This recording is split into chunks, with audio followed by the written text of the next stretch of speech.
Hi, thank you for joining us again. I am Maria Fuentes, and today I will be talking about Prezi. I have a guest speaker here with us today, Sammy Chapman from Purdue University Library. Hi, Sammy, how are you? Hi, Maria. How are you? Why don't we start off with you telling us a little bit about yourself? Sure, Maria. I am a business and science librarian here at Purdue Calumet. I've been here since 2010. I've been a librarian for about the last 15 years, so I'm pretty familiar with libraries. I generally do collection development for the business and sciences. I do library instruction, which is what my presentation is going to be about. I work at the reference desk. Great, thank you for joining us today, Sammy. For those of you who have never heard of Prezi, the word Prezi is a Hungarian short form of presentation. Prezi.com was created by the Supportive Kitchen Budapest and Magyar Telekom in 2008 in order to replace the ordinary slide-based presentations. Today, the project is assisted by Sunstone Capital. The actual development was done by Zui Labs, led by three Hungarian founders, Peter Arvai, Somlai Fisher, and Peter Halashi. The application was known as Zui Prezi. Zui as in zooming using interface, and Prezi as in the Hungarian diminutive of presentation. What do you think, Sammy? Zui Prezi or just plain Prezi? I think Prezi is a great improvement over Zui Prezi. Well, many people must have thought the same thing because the team dropped the Zui because people couldn't pronounce it correctly. My experience with Prezi has been that it's easy to use. It has an extraordinary zoom feature, various templates, and I think the best part, well, for me anyway, would be that it's not linear. The nonlinear presentation allows for logical links between topics to be visualized more easily. So presenting material can be more spontaneous and interactive because as a presenter, you're not forced to follow a specific order. What has your experience been using Prezi, Sammy? Well, Prezi is a real interesting tool. And you know what you were talking about, nonlinear order, definitely. It's a presentation software where you can build presentations that are very visual in nature, and you can show relationships between different topics very clearly with that presentation. So you don't necessarily have to start at some beginning point and then finish at an end point. You can actually talk about how all your components relate together. It's very different than doing a PowerPoint presentation, and one of the reasons that I picked it was because I was just basically just tired of seeing so many PowerPoint presentations where you had slide after slide of text and bullet points. I was getting very bored with that. So I thought I would use Prezi because I've seen some other presentations where people used Prezi. We interviewed some new folks here at the library last semester, and they all did Prezi presentations. So I thought I would give it a shot for this library conference that I'm going to in May, where I'll be talking about web discovery tools and library instruction. Now, is it as user-friendly as it's intended to be? Well, it's very user-friendly from the standpoint that someone can sit in the audience and see the big picture. So from that respect, I think it's much easier maybe for the people who are viewing the presentation to really get an overview of what you're talking about. So I would think that Prezi probably works better when you don't have much information to share in a presentation, because I know when my experience with Prezi, it zooms, but if you have too many points, you kind of maybe want to go with PowerPoint because you want the linear effect of 40, 50 slides.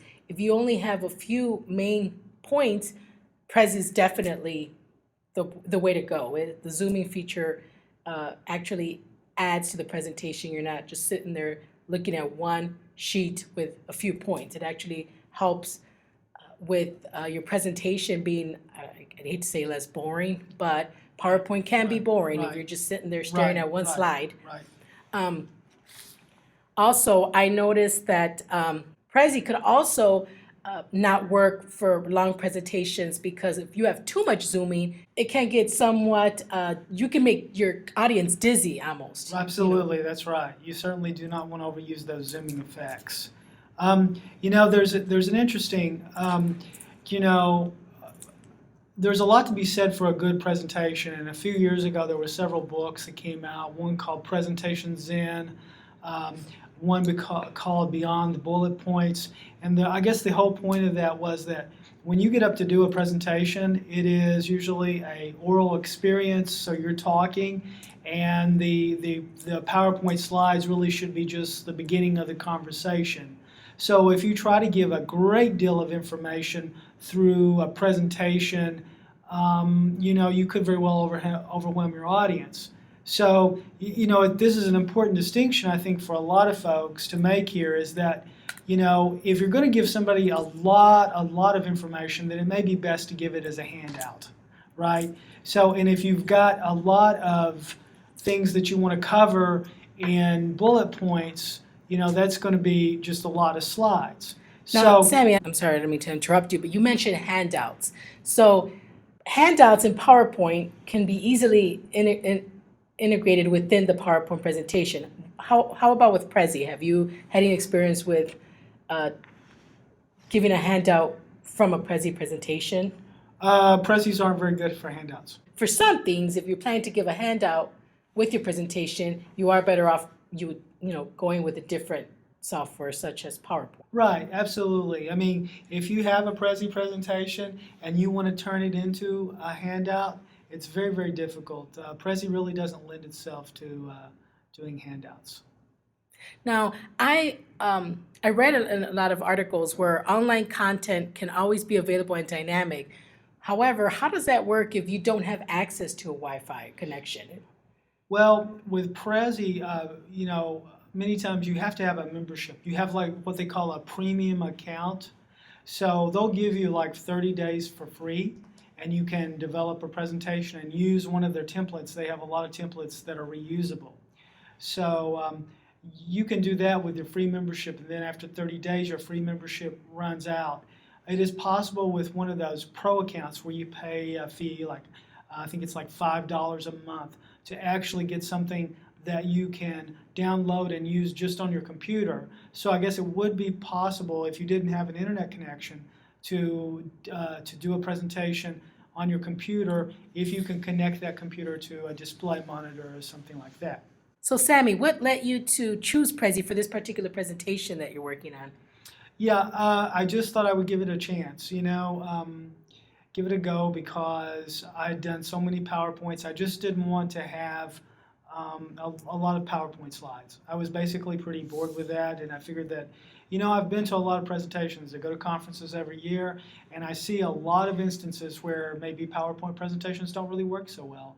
So I thought that that I would explain the relationships between the different parts of my topic, between library instruction and our web discovery tool. Oh, good. So Prezi has actually been a positive discovery for you. Yeah, Prezi allows me to show things that I couldn't show with PowerPoint because you can highlight those relationships. But the other point is that the organizer of the conference requested that I have handouts. So I actually probably have to go use I do have to go use another piece of software such as PowerPoint or Google Slides or something like that to develop a handout. So for presenting, you will be using Prezi. For developing the handout, you will be using PowerPoint. That's correct. That's right. So that just added to your library of presentation software. Yeah. Great, Sammy. Well, it's been nice chatting with you. Thank you for joining us today and sharing your thoughts on Prezi. You're very welcome, Maria.